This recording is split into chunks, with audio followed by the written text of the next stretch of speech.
إن الحمد لله نحمده ونستعينه ونستغفره ونعوذ بالله من شرور أنفسنا ومن سيئات أعمالنا من يهده الله فلا مضل له ومن يضلل فلا هادي له وأشهد أن لا إله إلا الله وحده لا شريك له وأشهد أن محمدا عبده ورسوله يا أيها الذين آمنوا اتقوا الله حق تقاته ولا تموتن إلا وأنتم مسلمون يا أيها الناس اتقوا ربكم الذي خلقكم من نفس واحدة وخلق منها زوجها وبث منهما رجالا كثيرا ونساء واتقوا الله الذي تساءلون به والأرحام إن الله كان عليكم رقيبا يا أيها الذين آمنوا اتقوا الله وقولوا قولا سديدا يصلح لكم أعمالكم ويغفر لكم ذنوبكم ومن يطع الله ورسوله فقد فاز فوزا عظيما أما بعد فإن أصدق الكلام كلام الله وخير الهدي هدي محمد صلى الله عليه وسلم وشر الأمور محدثاتها وكل محدثة بدعة وكل بدعة ضلالة وكل ضلالة في النار أعوذ بالله من الشيطان الرجيم بسم الله الرحمن الرحيم أولئك الذين هدى الله فبهداه مقتده قل لا أسألكم عليه أجرا إن هو إلا ذكرى للعالمين۔ ذی الحج کے یہ 10 دن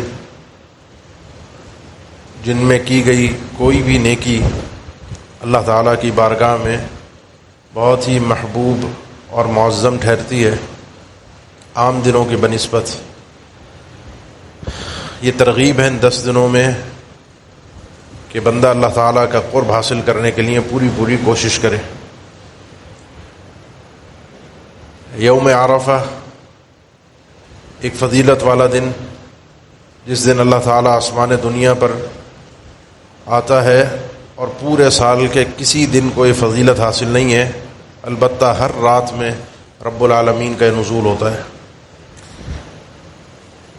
دعا کے لیے اور غیر حجاج کے لیے روزہ دعا، یہ اعمال ہم سب کے کرنے کے ہیں۔ تو جب یہ دن آئے تو اس کی تیاری آپ کے پاس پہلے سے ہونی چاہیے اور اپنے وقت کو اس حساب سے مرتب کریں کہ اس وقت میں اللہ کے سامنے اللہ کے حضور پیش ہونے کے لیے تیار ہوں۔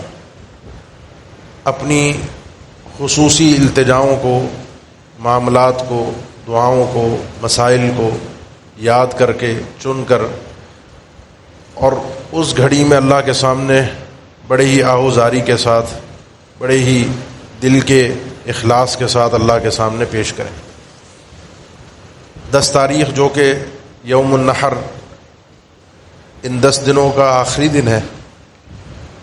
اس دن جو عمل ہمیں شریعت کی طرف سے دیا گیا ہے وہ ہے قربانی کرنا۔ اس حوالے سے آج آپ کے سامنے 2 باتیں کرنی ہیں۔ ایک قربانی کرنے کا طریقہ جو ہم آخر میں بیان کریں گے، دوسرا کہ قربانی آپ سب کے علم میں ہے کہ ابراہیم علیہ الصلاۃ والسلام کے ایک ادا، ایک انداز کو رب العالمین نے زندہ رکھا ہے۔ وہ واقعہ آپ جانتے ہیں، زندگی میں 20 بار آپ نے سنا ہوگا، لیکن توجہ آپ کی اس عظیم شخصیت کے اس یقین پر دلوانی ہے کہ جو بھروسہ، اعتماد، جو یقین سیدنا ابراہیم علیہ السلام کو اپنے رب پر تھا، وہ کیسا تھا اور کیسے حاصل ہوا۔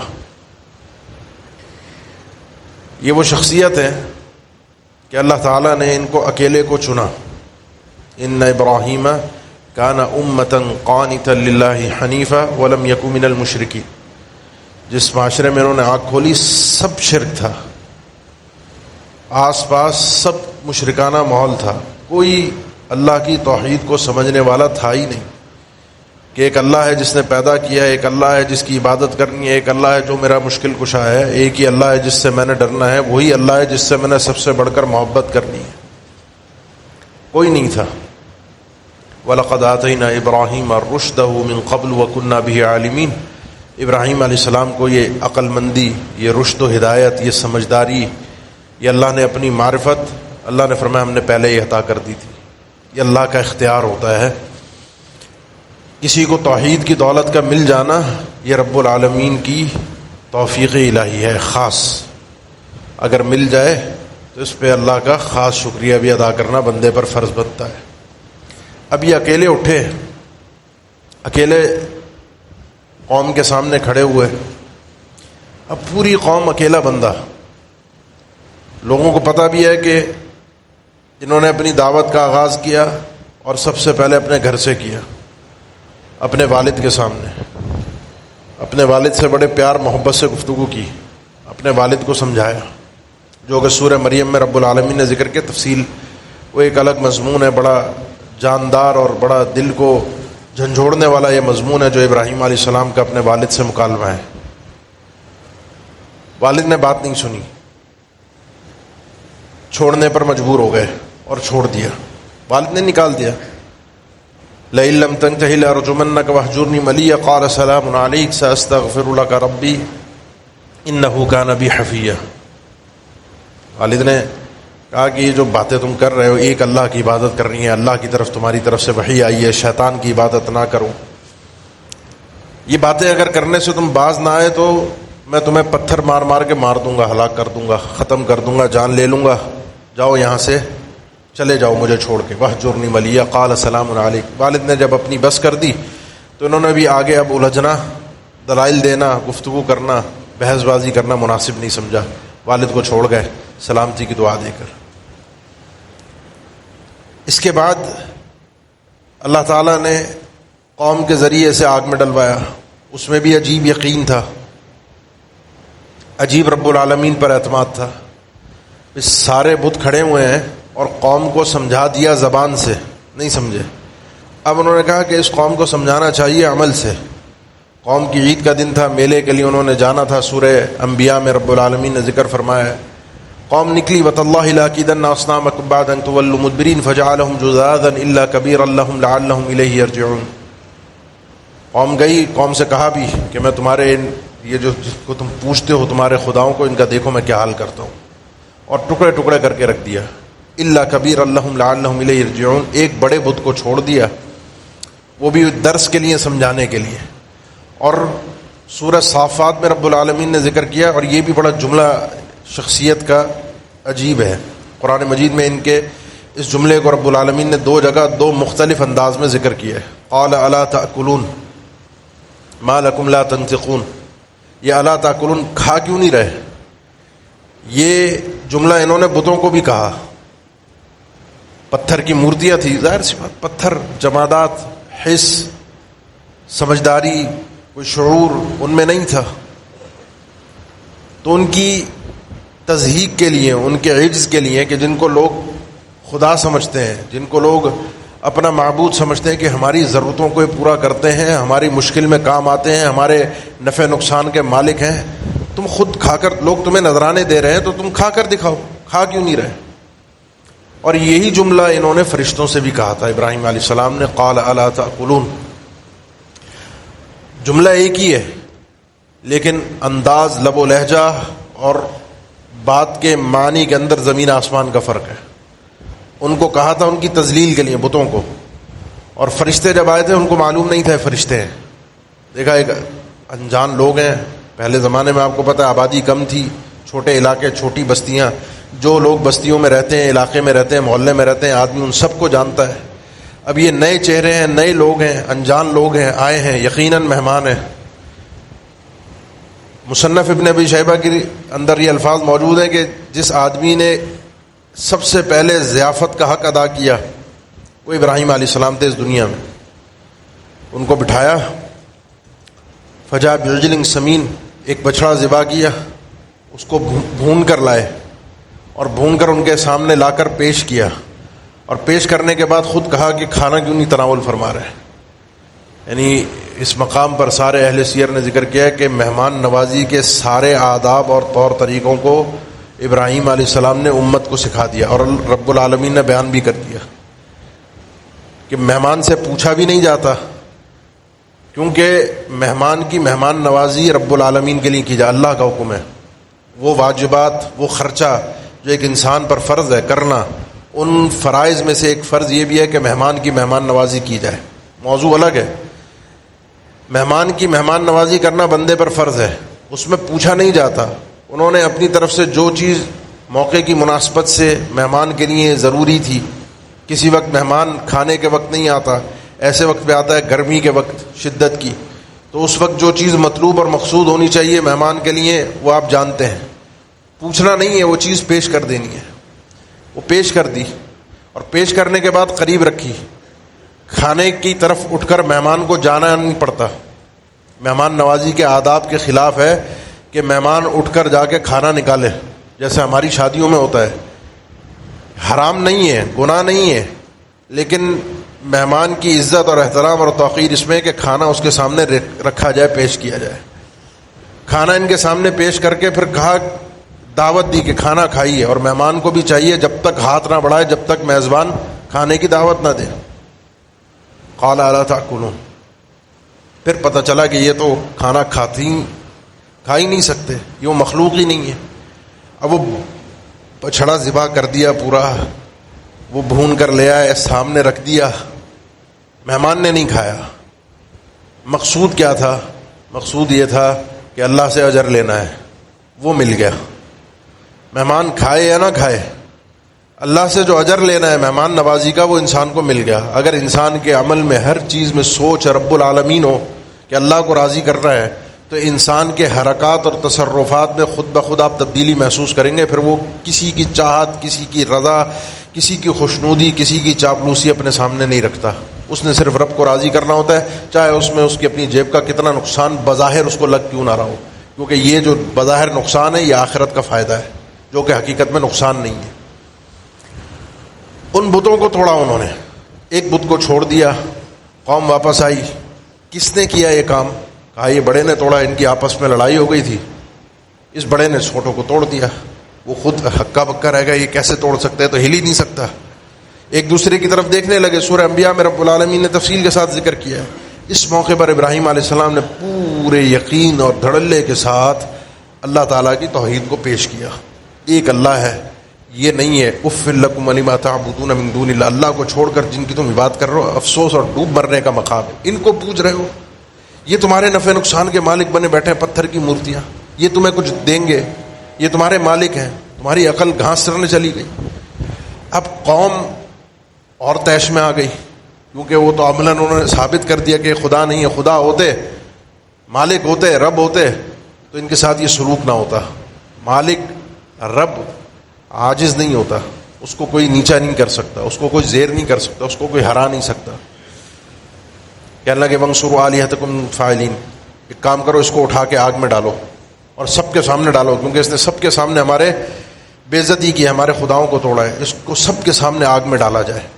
اس میں بھی جانے کو تیار، اور گئے، اور جاتے ہوئے صرف ایک جملہ کہا جو ابن عباس رضی اللہ عنہ نے ذکر فرمایا کہ جب ان کو آگ میں ڈالا جا رہا تھا ایک ہی جملے میں اللہ سے بات کی تھی، ایک ہی جملہ تھا، اور یہ وہ جملہ ہوتا ہے جو انسان لاچاری اور بے بسی میں اپنے رب سے پورے یقین کے ساتھ، اعتماد کے ساتھ فریاد کرتا ہے، مجھے کچھ نہیں ہوگا، حسبی اللہ ونعم الوکیل، میرا اکیلا اللہ ہی مجھے کافی ہوگا، اور وہ بہترین مددگار ہے، وہی ساتھ دینے والا ہے۔ آگ میں پھینکوا بھی دیا گیا، اور جو آگے ہوا وہ آپ اچھی طرح جانتے ہیں کہ جلتی ہوئی آگ سے جلانے کی صلاحیت کو رب نے چھین لیا۔ یہ ابراہیم علیہ السلام کا وہ یقین تھا جس کی بنیاد پر ان کو اس طرح سے آگ میں پھینکوایا گیا۔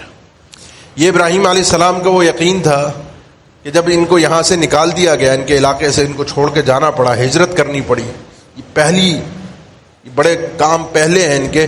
پہلی شخصیت جس نے انسانیت میں ختنہ کی، صحیح بخاری کی حدیث ہے، 80 سال کی عمر میں ابراہیم علیہ السلام تھے، جو کئی ایک اہل علم نے وَإِذِ ابْتَلَىٰ إِبْرَاهِيمَ رَبُّهُ بِكَلِمَاتٍ فَأَتَمَّهُنَّ، اللہ تعالیٰ نے ان کی آزمائش کی، ان آزمائش میں اس چیز کو بھی ذکر کیا ہے۔ پہلی شخصیت تھے جس نے مہمان نوازی کا حق ادا کیا، پہلی شخصیت تھے جس نے اس زمین پر اللہ کی رضا کی خاطر اپنا علاقہ، اپنا گھر بار، اپنے دوست یار، پورا علاقہ شہر چھوڑ کر گئے، جس کو ہجرت کہا جاتا ہے۔ یہ زمین پر سب سے پہلا خاندان تھا. فآمن لہ لوط وقال انی مہاجر الی ربی. یہ بھی تھے، ان کے بھتیجے لوط علیہ السلام بھی تھے، ان کی بیوی بھی تھیں، اور ان کو یہ علاقہ چھوڑ کے نکلنا پڑا. پہلی شخصیت تھے. اپنا گھر بار چھوڑنا آسان بات نہیں ہے. کمانے کے لیے پیسے کی خاطر لوگ چھوڑ دیتے ہیں، وہ بھی بڑے دل اور غم کے ساتھ. چھوڑ گئے اللہ کی خاطر سب کچھ. اللہ نے پھر اس یقین کو آزمایا، اور یقین سامنے تھا. اپنے بیوی بچے کو، اولاد نہیں تھی، اللہ نے اولاد دی، فرشتے بھیجے، اولاد کی خوشخبری ملی. بڑھاپے میں جا کر اولاد ملی. اولاد ملنے کے بعد اللہ نے کہا ان کو بواد غیر ذی زرع عند بیتک المحرم، ایک حرمت والا گھر ہے، ایک ایسی وادی ہے جہاں ایک پتا بھی نہیں ہے، کوئی انسان بھی نہیں بستا اس وقت، ان کو وہاں پر چھوڑ کے آ جانا ہے. یقین اتنا تھا کہ چھوڑا ہے. میں اور آپ اکیلے جا کر نہیں رہ سکتے ایسی جگہ پر. اللہ کے حکم پر اپنے بیوی بچوں کو چھوڑا ہے. یقین ایسا تھا کہ رب العالمین نے جب حکم دیا کہ اپنے بچے کو ذبح کرنا ہے، انی ارا فی المنام انی اذبحک فانظر ماذا تری، اپنے چونکہ اب یہ جتنے پہلے معاملے تھے نا وہ اکیلے تھے. ان اکیلے پن کے اندر رب نے ان کو آزمایا، اور رب پہ یقین ایسا تھا، ایسا یقین تھا کہ اس آزمائش میں پورا اترتے گئے. یہاں پر مسئلہ تھا بیٹے کا، اور بیٹا بھی بڑا تھا، سمجھدار ہو گیا تھا. فلما بلغ معه السعی، ایک ایسی عمر کو کہ وہ ان کا ہاتھ بٹانے لگا. اب رب نے خواب دکھایا، اور خواب انبیاء کے لیے وحی کا ایک ذریعہ ہوتے ہیں کہ اس بیٹے کو اپنے ہاتھ سے ذبح کر رہا ہوں. بیٹے سے کہا کہ اب یہ اکیلے کا معاملہ نہیں ہے، ساتھ میں تمہیں بھی شامل کرنا ہے، کیونکہ یہ آزمائش ایسی ہے کہ اس میں تمہیں بھی پورا اترنا ہے. اب بتاؤ اپنی رضا سے کہ کیا چاہتے ہو. اچھا، بیٹے کی تربیت بھی ایسی تھی، بیٹے کو اپنے ساتھ رکھ کر تربیت بھی ایسی دی تھی. بیٹے نے بھی کہا یا ابت افعل ما تؤمر، جو حکم الہی ہے اس میں مشورہ پوچھنے کی ضرورت نہیں ہے، جو آرڈر ہے اس کو پورا کر گزری.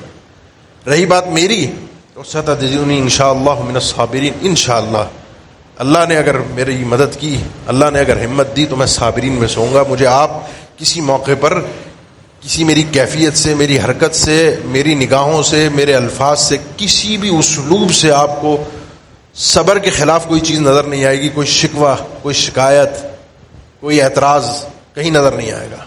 یہ ہے صبر کا معنی. فلما اسلم وتلہ للجبین ونادیناہ یا ابراہیم قد صدقت الرؤیا. پھر آگے جو ہوا وہ آپ اچھی طرح جانتے ہیں.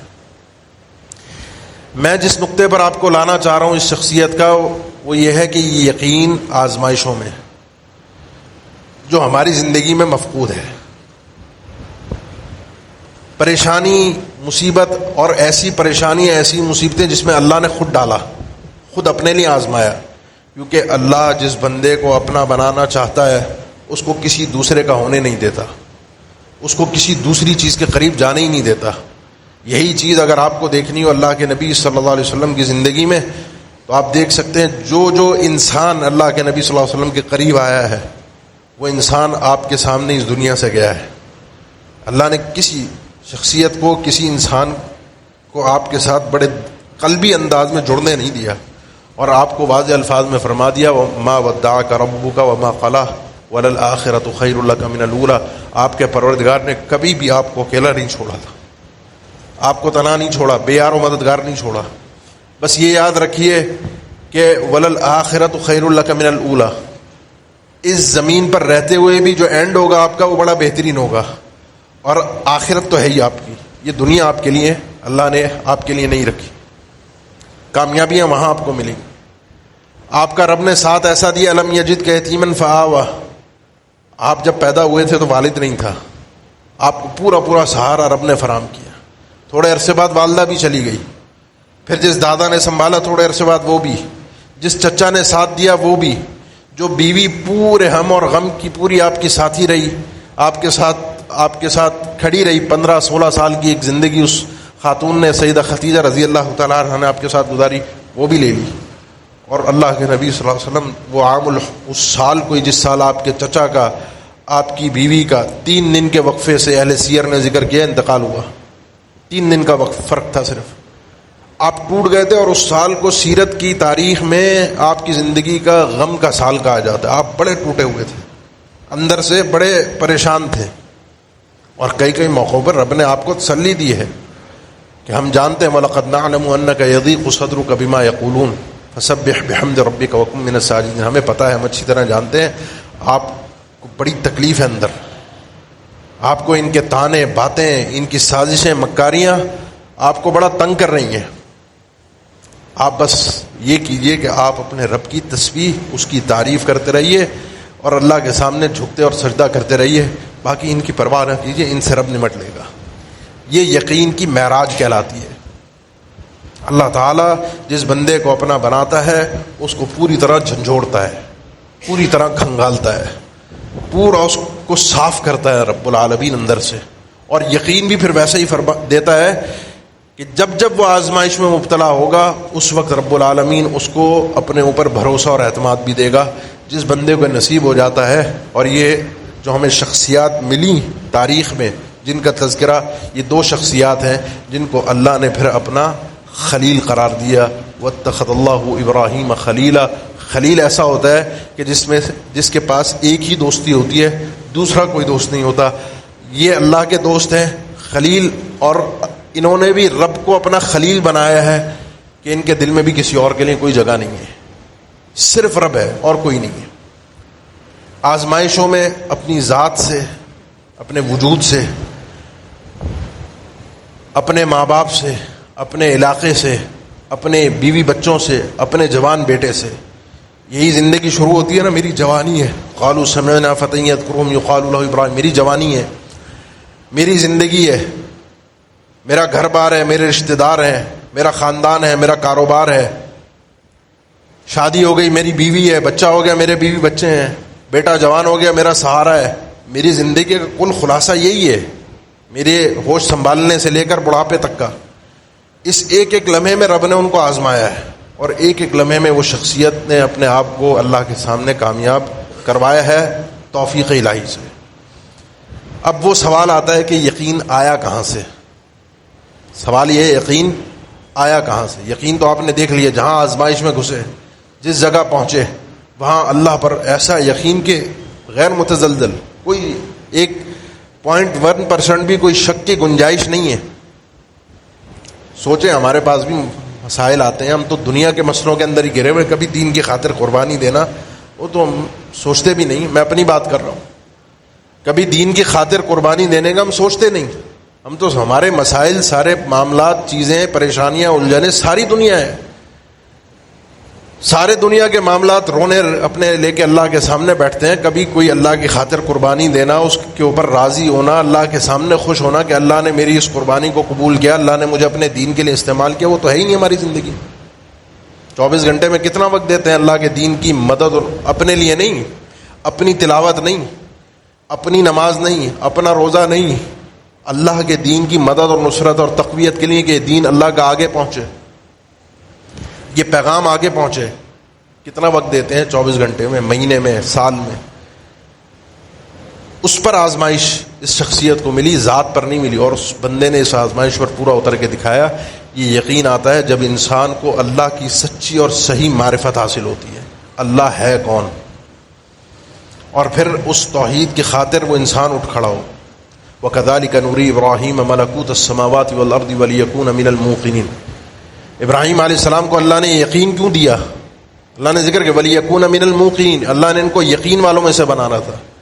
ان کو جو اللہ نے نظارے کرائے اپنی بادشاہت کے، اپنے نظام اور سسٹم کے، آسمان اور زمین کے، کبھی آنکھیں بند کریں تنہائی میں، اکیلے میں، اپنے دماغ کو اس دنیا سے ذرا سا باہر نکالیں، اس فضا میں لے کر جائیں، ان آسمانوں تک لے کر جائیں، وہ جو احادیث کے اندر چیزیں ذکر ہوئی ہیں آسمانوں کی، آسمانوں سے اوپر عرش کی، عرش کو اٹھائے ہوئے فرشتوں کی، وہاں سے نکلنے والی نہروں کی، اللہ کا جو پردہ حجاب و نور، اس ذرا فضا کے اندر تھوڑی دیر کے لیے اپنے دماغ کو لے کر جائیں کہ میں چھوٹی سی دنیا پہ بسنے والا ایک معمولی چھوٹا سا انسان ہوں، وہ رب العالمین کب سے سارے نظام کو اکیلا چلا رہا ہے، یہاں مجھے اختیار ہے، وہاں کسی کو اختیار نہیں ہے، اور اس کو کوئی چیز عاجز نہیں کر سکتی۔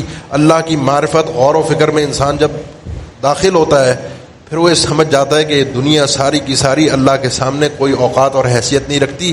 میں اللہ کے لیے اگر قربانی دوں گا اس میں میری کامیابی ہے، اور اللہ میرے یقین کو آزمائے گا، چیک کرے گا رب العالمین.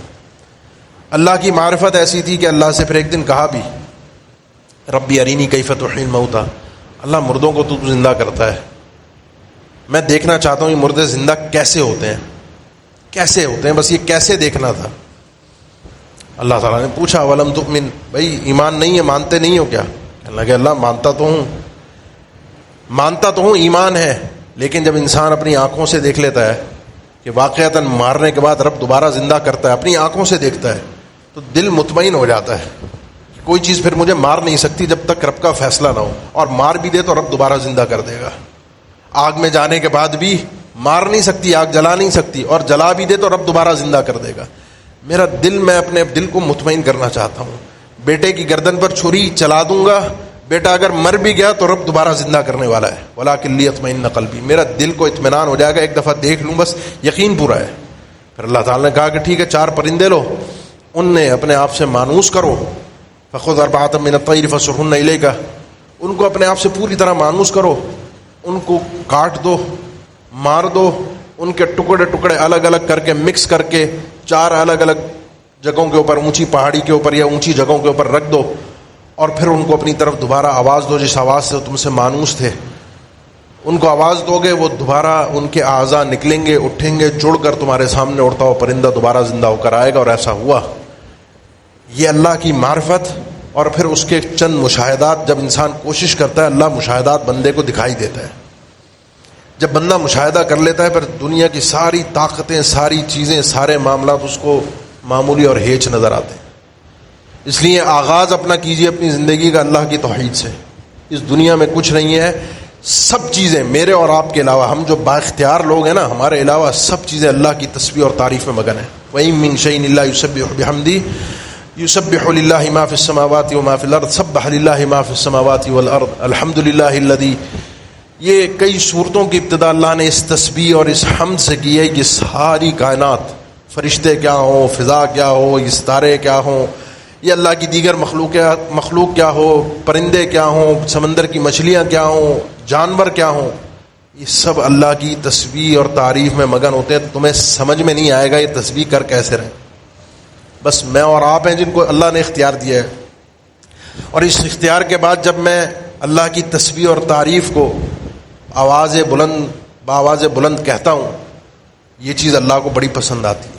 اللہ کو مجھ سے اور آپ سے مطلوب بھی ہے کہ یہ ان کو اللہ نے اس مخلوق کو اختیار نہیں دیا، اختیار میرے اور آپ کے پاس ہے. ہم چاہ کر اپنی مرضی سے، اور خاص طور پر ان 10 دنوں کے اندر جس نیکی کو سب سے زیادہ اللہ کے نبی صلی اللہ علیہ وسلم نے تاکید کے ساتھ بیان کیا ہے، وہ یہی ہے کہ یہ 10 دن بڑے عظمت والے ہیں. اور اس کی عظمت کا تقاضا یہ ہے کہ اس میں اونچی آواز کے ساتھ اللہ کی تسبیح اور تعریف کو بیان کیا جائے. اللہ اکبر لا الہ الا اللہ، اللہ اکبر وللہ الحمد. لا الہ الا اللہ بھی ہو، اللہ اکبر بھی ہو، اور الحمدللہ للہ الحمد. یہ اونچی آواز دنیا کو پتہ چلے کہ ایک اللہ کا میں ماننے والا ہوں، اس اللہ نے مجھے پیدا کیا اور اپنے اختیار سے اس اللہ کی تسبیح اور تعریف میں کر رہا ہوں، اس رب کو یاد کر رہا ہوں. یہ وہ بندے کی معراج ہے جس پر اگر قدم رکھتا جائے گا، بڑھتا جائے گا، دنیا میں کچھ ملے نہ ملے، آزمائشیں ضرور آئیں گی، مفت میں نہیں ملتی جنت، لیکن آخرت میں اونچے مقامات.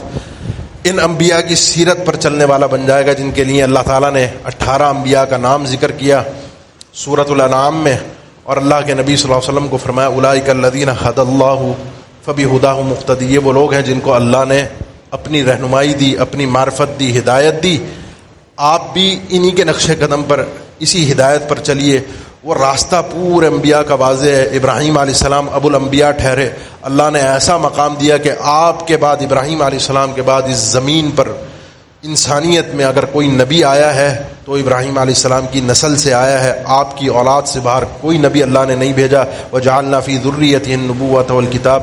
اللہ نے پھر کتابیں بھی جو نازل کی، نبوت بھی جو دی، وہ ان کی اولاد میں رکھی. یہ سعادتیں پھر مل جاتی ہیں، معراج انسان کو حاصل ہو جاتی ہے. اقول قولی ھذا واستغفر اللہ لی ولکم وآخر دعوانا الحمد للہ رب العالمین.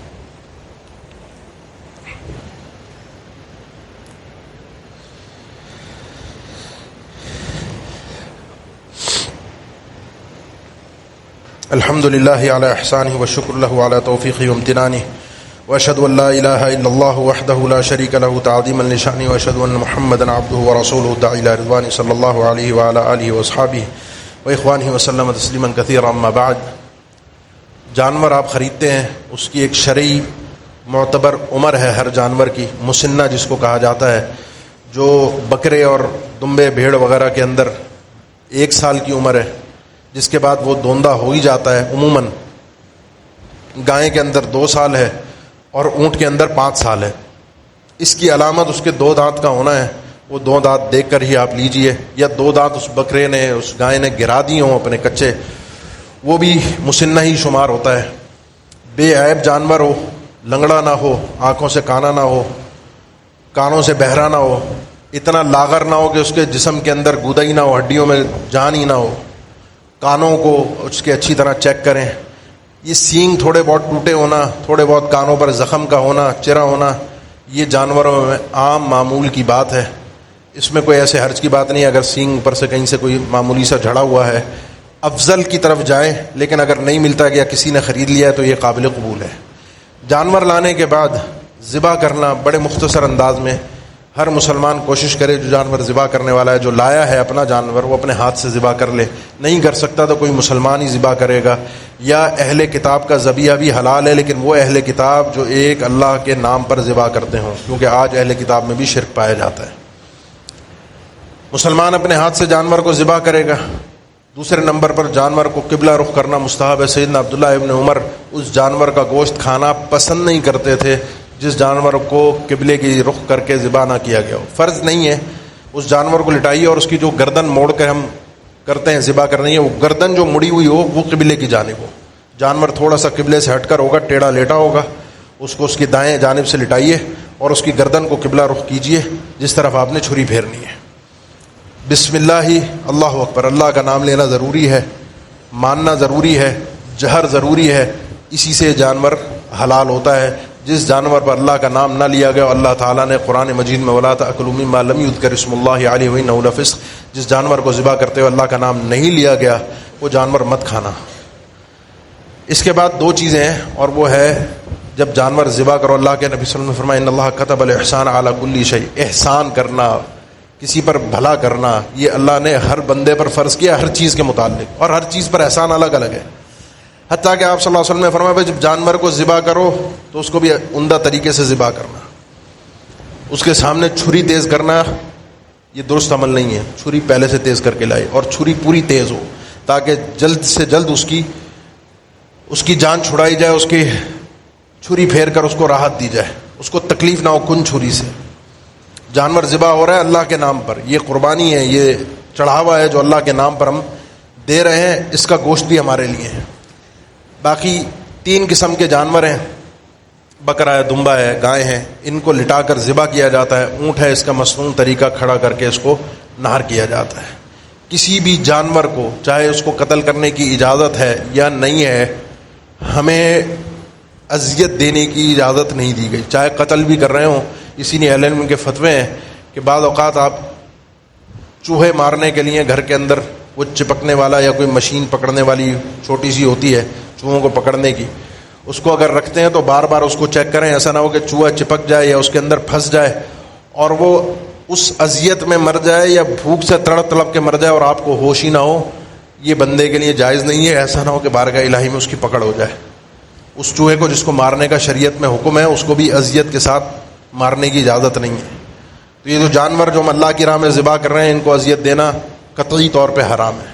لیکن ان کو اذیت نہ دینے کا مطلب یہ نہیں ہے کہ ان کی راحت کی خاطر اللہ کے بندوں کو، مسلمانوں کو، انسانوں کو اذیت دی جائے.